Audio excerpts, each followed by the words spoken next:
غیر مسلم ملکوں میں رہنے کے لیے ضروری ہے کہ مسلم کمیونٹی میں رہو، اور وہ بھی نیک لوگوں میں، ورنہ مسلم بھی بہت سارے برباد ہو گئے وہاں پہ. ادروائز کسی ایسے کنٹری میں رہنا جہاں آپ اپنے ایمان کی حفاظت نہ کر سکو، نہ صرف یہ کہ حرام ہے بلکہ رہ رہے ہو تو اس کو چھوڑنا واجب ہے.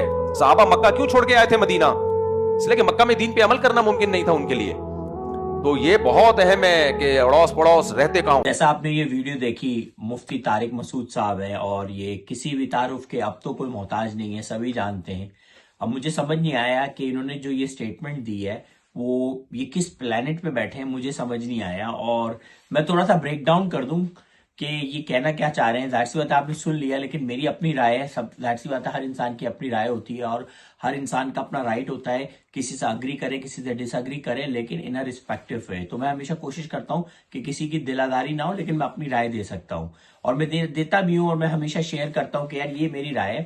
تو دیکھیں، پہلے انہوں نے کہا ہے کہ جو لوگ باہر ملک میں رہتے ہیں تو ان کو زیادہ خطرہ یہ ہوتا ہے کہ ان کے بچے بگڑ جاتے ہیں. تو وہ جو ہیں کوشش کریں اپنے بچے بچانے کے لیے تو وہ ایسی کمیونٹی میں رہیں جہاں سارے مسلمان ہوں اور نیک مسلمان ہوں. تو مجھے کچھ سوالات ہیں، یہ سمجھ نہیں آ رہا کہ جو باہر ملک کے بچے ہیں وہ تو بگڑ جاتے ہیں، جو اسلامک ملک کے بچے ہیں کیا وہ نہیں بگڑتے؟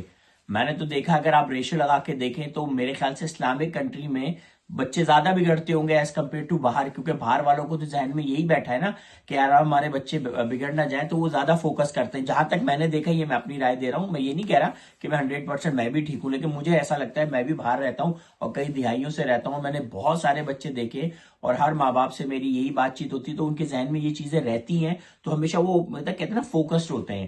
اور بنسبت آپ اسلامک کنٹری میں جائیں تو ان کو ماں باپ کے ذہن میں یہ ہوتا ہے کہ بچہ مسجد جا رہا ہے، یہاں جا رہا ہے، تو خراب تو وہاں پر بھی بہت ہوتے ہیں. پھر دوسری بات انہوں نے کہا کہ کمیونٹی میں رہیں. بھائی اتنا آسان تھوڑی ہے کمیونٹی میں رہنا.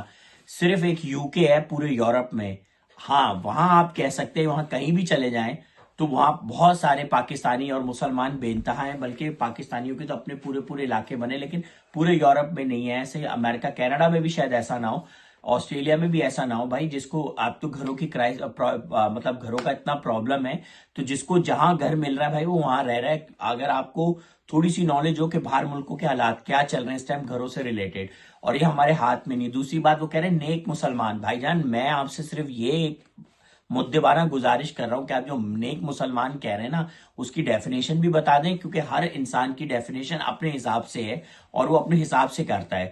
تو اگر آپ ڈیفینیشن بھی دے دیتے نیک کی تو مجھے اور کلیئر ہو جاتا ہے، کیونکہ میں نے اپنی زندگی کی اس عمر تک کوئی نیک مسلمان میں نے نہیں دیکھا. آئی ایم سو سوری، کسی کی دل آزاری نہ ہو، لیکن میں نے نہیں دیکھا بھائی.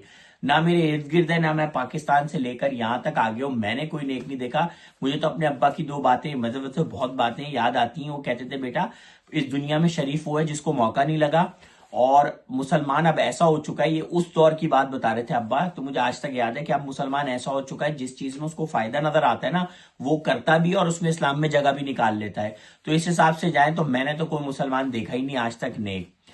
اچھا، پھر رہا سوال یہ کہنے لگے کہ انہوں نے کچھ حدیث کا حوالہ دیا، پتہ نہیں حدیث تھی ہے، وہ بتا رہے تھے کہ جہاں آپ کا ایمان کا خطرہ ہو تو آپ اس جگہ سے موو ہو جائیں. تو بھائی میرا مشورہ سب سے پہلے پاکستانیوں کو، آپ لوگ جو نیک مسلمان ہیں سب سے پہلے وہاں سے نکلے. جتنا اسلام کا اور ایمان کا خطرہ وہاں پر ہے، میں کہتا ہوں دنیا میں کہیں نہیں ہے. دنیا کی نمبر 1 ایماندار، دیانتدار، اخلاقیات، سچائی، کائنڈنس، اور کہتے ہیں جس چیز کا بھی کہیں وہ جاپان ہے نمبر 1 دنیا میں. اور سب سے گندی یعنی کہتے ہیں نا جس کو سب سے لو لیول کے ہیں وہ آئے پاکستان. بےمانی، 2 نمبری، دھوکہ بازی، جھوٹ، جس چیز کو ٹیکا لگانا چاہے لگا لیں. مجھے سمجھ نہیں آ رہا یہ کس پلانٹ پہ بیٹھ کے انہوں نے دیا ہے. تو میں یہ کہہ رہا ہوں کہ جتنے لوگ اس ٹائم پاکستان میں نیک سو کالڈ نیک مسلمان ہیں ان کا تو ایمان سب سے زیادہ خطرے میں ہے. اور جو پہلے کے لوگ تھے ان کو ویزے کی ایشو تھوڑی تھا، نہ کوئی اتنا کوئی پرابلم تھا، اور ان کا ایمان کا لیول بھی ڈیفرنٹ ہوگا. ظاہر سی بات ہے، مجھے نہیں پتا کس پلانٹ پہ بیٹھ کے انہوں نے یہ بات کی ہے. مجھے سمجھ نہیں آیا کہ ایمان کا خطرہ، بھائی وہ تو بڑے نیک لوگ تھے صحابہ اکرام، وہ تو ان کی بات ہی الگ ہے، وہ ان کی بات تو الگ ہے. یہاں پر مجھے تو کوئی نیک نظر نہیں آیا. خیر یہ میری اپنی سوچ تھی، اپنی رائے تھی. اگر آپ کو مطلب میری بات سے جو بھی ہو تو لازمی میں تو ڈس ایگری ہوں ان سے ٹوٹلی. اور ان کے اور بھی انٹرویو تھے، اس پہ میں پھر کبھی بات کروں گا، کلپ ملا پھر لگاؤں گا جب مجھے موقع ملے گا. خیر میں اس سے ٹوٹلی ڈس ایگری ہوں. آپ لوگ مجھے بتائیے گا کمنٹس کر کے کہ میں صحیح ہوں یا غلط ہوں ان ریسپیکٹو میں. آئی ہوپ آپ کو یہ ویڈیو اچھی لگی ہوگی. اپنا خیال رکھیے گا.